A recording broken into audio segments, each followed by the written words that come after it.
আজকে কিন্তু আমি আর মা রেডি হয়ে বেরিয়ে পড়েছিলাম গ্রামের বাড়ি যাওয়ার উদ্দেশ্যে। দেখো বন্ধুরা, গ্রামের বাড়ি যাওয়ার জন্য কিন্তু আমাদেরকে ট্রেন ধরে যেতে হতো, তাই আমরা তাড়াতাড়ি স্টেশনে চলে এসেছি। মাকে দেখলে তোমরা বুঝতেই পারবে, মা কিন্তু ক্যামেরার সামনে অনেক বেশি লজ্জা পাচ্ছিল, তবুও আমি চেষ্টা করছিলাম একটু ভিডিও করার। যেহেতু ট্রেন আসতে অনেকটাই দেরি হচ্ছিল, তাই আমি কিন্তু মায়ের পাশে বসে একটু আদর খেয়ে নিচ্ছিলাম। পাশ থেকে মা কিন্তু বারবার বলছে ক্যামেরাটা বন্ধ কর, আমার বড্ড বেশি লজ্জা লাগছে। আমার কিন্তু ট্রেনে উঠতে অনেক বেশি ভালো লাগে, তাই যখনই ট্রেনে উঠি চেষ্টা করি জানলার ধারে বসার। দেখো কত সুন্দর ভেতর থেকে বাইরেটা দেখতে লাগছে। আমার মতো কার কার জানালার সিটে বসতে ভালো লাগে অবশ্যই কিন্তু কমেন্ট সেকশনে জানিও। এদিকে কিন্তু মা আর আমি ট্রেন থেকে নেমেই চলে যাচ্ছিলাম মিষ্টির দোকানে মিষ্টি কিনবো বলে, কারণ গ্রামের বাড়িতে আমার ঠাকুমা রয়েছে।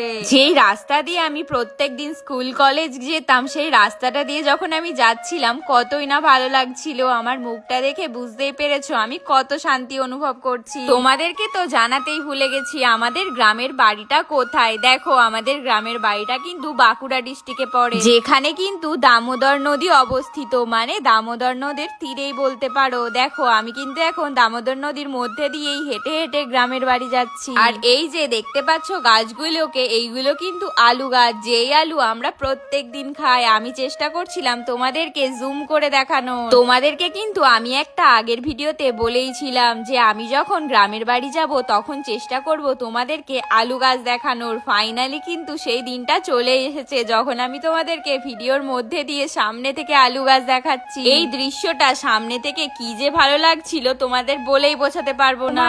শ্বশুর বাড়িতে এসে কেমন লাগছে, আর তুমি যখন প্রথমে এখানে বিয়ে হয়েছিল সেই এক্সপিরিয়েন্সটা বলো। প্রথম যখন বিয়ে আসছিলাম ওটা জঙ্গল আর জঙ্গল, জোরে বলো। হ্যাঁ ও ভয় লাগতো, খুব ভয় লাগতো। হ্যাঁ, আর তোর বাবা এক মিনিটও আমাকে ছাড়তো না। কেন? তুমি অনেক সুন্দর ছিল বলে। হ্যাঁ হ্যাঁ, তো বন্ধুরা দেখো, এটা হচ্ছে আমাদের গ্রামের শুরু, ঠিক আছে? মানে একদম চারিদিক এরকম খাঁ খাঁ করছে, চারিদিকে এরকম মানে জঙ্গল বা জমি জায়গা দেখতে পাবে। আর সেইখানেই হচ্ছে আমি বড় হয়েছি, স্কুল কলেজ পড়াশোনা সব।